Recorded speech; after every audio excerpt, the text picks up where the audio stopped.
एक ऐसा यूट्यूबर जो कहता है कि भारत में डिक्टेटरशिप है। प्योर डिक्टेटरशिप का डर है यहाँ पर। अगर अब नहीं बोला तो जब एक्चुअल डिक्टेटरशिप बन जाएगा ना देश, तब लेट हो जाएगा बोलो। चलिए, भारत तानाशाही की ओर बढ़ रहा है, लेकिन क्या सच में ऐसा है? यही सच आपके सामने आने वाला है। Point number 1, dictatorship. Dhruv Rathee कहता है कि भारत में तानाशाही आ गई है, लेकिन सर, जिस तानाशाही की आप बात कर रहे हो वो तो 50 साल पहले ही आ गई थी, और उसके बारे में आपने तो जरा सा भी बात नहीं की। मैं बात कर रहा हूँ इमरजेंसी की। तो चलिए मैं आपको बताता हूँ भारत में तानाशाही का राज। यह बात है 1971 की, जब भारत में लोकसभा का इलेक्शन हुआ था और इंदिरा गांधी ने गरीबी हटाओ का नारा देकर उस समय जीत हासिल की।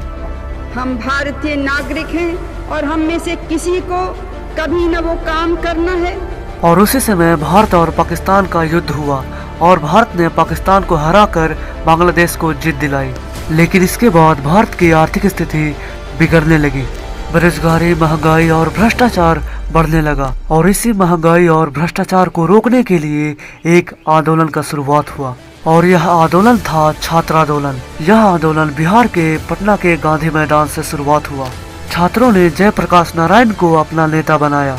यह आंदोलन पूरे देश में फैल गया, जिसके कारण लाखों छात्र सड़कों पर उतरे।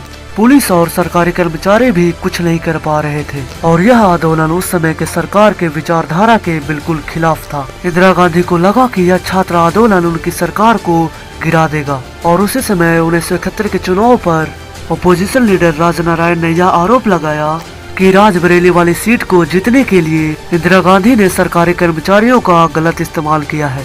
और 12 जून 1975 को इलाहाबाद के हाई कोर्ट ने इंदिरा गांधी का चुनाव अवैध घोषित कर दिया। इसका मतलब अब वह प्रधानमंत्री के पद पर नहीं रह सकती। यह इंदिरा गांधी के पॉलिटिकल करियर का सबसे बड़ा झटका था। पॉइंट नंबर 2, इंदिरा गांधी की चाल। उस समय मानो इंदिरा गांधी को ऐसा लगा कि सारी मुसीबतों का पहाड़ उन्हीं पे गिराया हो। छात्र आंदोलन का दबाव बढ़ता जा रहा था, कोर्ट के कारण चुनाव भी रद्द हो गए थे, मीडिया और जनता का गुस्सा सातों आसमान पे था।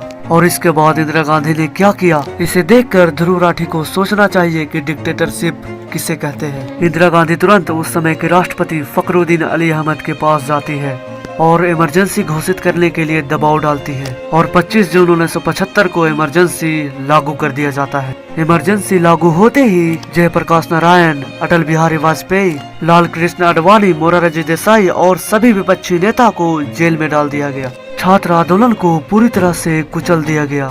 मीडिया पर सेंसरशिप लगा दी गई।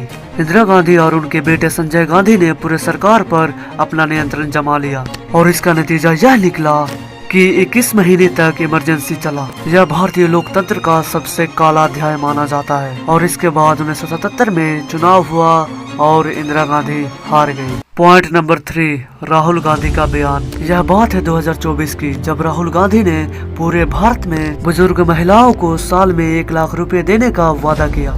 ऐसे में अगर राहुल गांधी ने संकल्प लिया कि अगले 5 सालों में वो सभी 22 करोड़ गरीब लोगों को गरीबी से निकाल देंगे, तो इसमें क्या गलत किया? और महिलाओं की संख्या है 22 करोड़। तो चलिए मैं आपको बताता हूँ कि अगर ऐसा होता तो भारत की क्या स्थिति होती। हर महिला पर 1 लाख रुपए दिया जाता, तो प्रत्येक महिला को मिलाकर 22 लाख करोड़ एक साल में खर्च होते, और भारत की जीडीपी अभी 4 ट्रिलियन डॉलर है। और अगर इसे भारतीय रुपयों में कन्वर्ट किया जाए तो पूरे पैसे होते हैं 330 लाख करोड़। और अगर ऐसे ही प्रत्येक साल 22 लाख करोड़ महिलाओं को दिया जाए तो 15 साल में पूरे भारत की अर्थव्यवस्था चरमरा जाएगी। और इसी राहुल गांधी को ध्रुव राठी ने सपोर्ट किया था और कहा था कि राहुल गांधी देश की बात करते हैं, देश के विकास की बात करते हैं। पॉइंट नंबर 4, छत्रपति शिवाजी पे आरोप। ध्रुव राठी अपने इस वीडियो में कहता है कि छत्रपति शिवाजी महाराज को उनका बागनक एक मुसलमान सुल्तान ए जमा ने दिया था, लेकिन यह पूरी बात गलत है। छत्रपति शिवाजी महाराज के एक दरबारी थे जिसका नाम था कृष्ण राय। उन्होंने एक किताब लिखा जिसका नाम है सभासद बखर। जिसमें उन्होंने शिवाजी महाराज के पूरी जीवनी को डिफाइन किया। और उसी किताब में यह कहानी मिलती है कि छत्रपति शिवाजी महाराज अफजल खान के पास जाते हैं और बाकनक से उसका पेट फाड़ देते हैं। और उस किताब के पेज नंबर 82 से 90 तक किसी भी लाइन में सुल्तान-ए-जमा का नाम नहीं आया है कि उसने छत्रपति शिवाजी महाराज को बागनक दिया था।